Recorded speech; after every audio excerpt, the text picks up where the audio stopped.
Typing शुरू होगी 3 second बाद। स्टार्ट। हिंदू अविभक्त कुल की संपत्ति की मिताक्षर शास्त्रानुसार कई विशेषताएं होती हैं। कुल के प्रत्येक सदस्य को जन्म से ही पैतृक संपत्ति अथवा अविभक्त कुल की संपत्ति में अधिकार प्राप्त होता है, जिससे वह विशेष दशाओं में उसका विभाजन कर सकता है। Full stop. चाहे यह उसके भाई कौमा पिता या पितामह की इच्छा के विरुद्ध ही क्यों ना हो। Full stop. कुल का कोई सदस्य कुटुंब की उचित आवश्यकता के बिना और दूसरे सदस्यों की संपत्ति बिना कुटुंबी संपत्ति या उसके किसी भाग का परिवर्तन नहीं कर सकता। Full stop. परंतु पिता अपने पूर्व ऋण चुकाने के लिए या ऐसे कार्य के लिए जो न्याय विरुद्ध ना हो या किसी अनुचित काम के लिए ना लिया गया हो, कौमा जैसा जुआ या अन्य कोई व्यसन इत्यादि, कौमा पैतृक संपत्ति का परिवर्तन कर सकता है और वह उसके पुत्रों पर मानवीय होगा। Full stop. यदि किसी सदस्य का पुत्रहीन देहांत हो जाता है तो उसकी विधवा को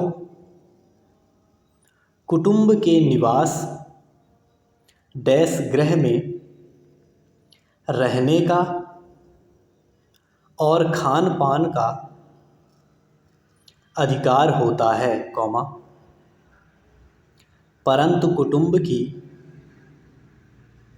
संपत्ति में कोई अधिकार नहीं होता। Full stop. इन दशाओं के उल्लंघन करने पर जो स्वत्व अन्य पक्षों को प्राप्त होते हैं उनके संबंधित कुछ नालिशों के नमूने इस भाग में दिए गए हैं। Full stop. हिंदू अविभक्त कुल के एक सदस्य का कुल से पृथक होना जब ही माना जाता है जबकि वह अपने पृथक होने का, कौमा अन्य सदस्यों से कोई स्पष्ट और ऐसा कार्य करे जिससे उसके पृथक हो जाने से कोई संदेह ना रह जावे, जैसे कोई हिस्सेदार अपने हिस्से के विभाजन के लिए दावा कर सकता है। Full stop. बंटवारे का दावा दायर करने पर वादी की पृथक स्पष्टता से प्रकट हो जाती है। Full stop. तक्र सोम का दावा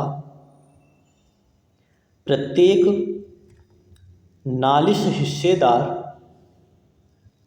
दायर कर सकता है। Full stop. विशेष दशा में अवयस्क हिस्सेदार की ओर से भी उसका रक्षक बना कर दावा दायर किया जा सकता है। Full stop.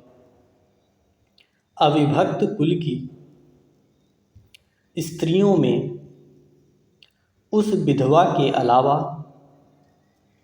जिसको प्रॉपर्टी एक्ट के अनुसार अधिकार प्राप्त हों, अन्य स्त्रियों को बंटवारा कराने का अधिकार नहीं होता, परंतु कुटुंब में विभाजन होने पर अधिकार डैश युक्त स्त्रियों को हिस्सा मिलता है, जैसे यदि किसी पुत्र के दावे पर पुत्रों में विभाजन होने पर माता के एक पुत्र के बराबर हिस्सा मिलता है। Full stop. नाबालिग की ओर से तकसीम के दावे तभी चल सकते हैं जबकि बंटवारा नाबालिग के लाभ के लिए हो, या वह नाबालिग के अधिकारों की रक्षा के लिए आवश्यक हो। Full stop. नाबालिग की ओर से दावा होने पर कुटुंब की अलहदगी जब तक की डिक्री ना हो जावे तब तक नहीं समझी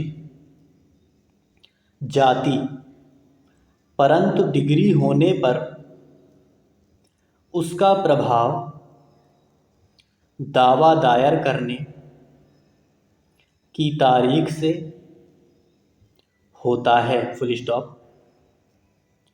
तकसीम के दावों में नीचे लिखे मनुष्य फरीक बनाए जा सकते हैं। भिन्न भिन्न शाखाओं के कर्ता या मुखिया। Full stop. कुटुंब की वह स्त्रियां जिनको हिस्सा पहुंचता हो। Full stop. वादी ने यदि अपना हिस्सा बेच दिया हो तो खरीदार या उसके किसी का हिस्सा खरीद किया हो तो बेचने वाला। Full stop. कुटुंब के अन्य सदस्यों के हिस्सों के खरीदार अथवा रहने ग्रहीता। Full stop. यदि एक हिस्सेदार की ओर से बंटवारे का दावा अन्य हिस्सेदारों के विरुद्ध तो पूर्ण कुटुंबी संपत्ति के बाबत होने चाहिए। ऐसा ना करने पर अदालत दावा खारिज कर सकती है। Full stop. कोर्ट फीस व मियाद डैश जैसा कि पद 21 सम्मिलित संपत्ति के संबंध में लिखा गया है, फुल स्टॉप। इस पद में दिए हुए वाद डैश पत्रों के नमूने नंबर 1, 2 बंटवारे का दावे के हैं, फुल स्टॉप।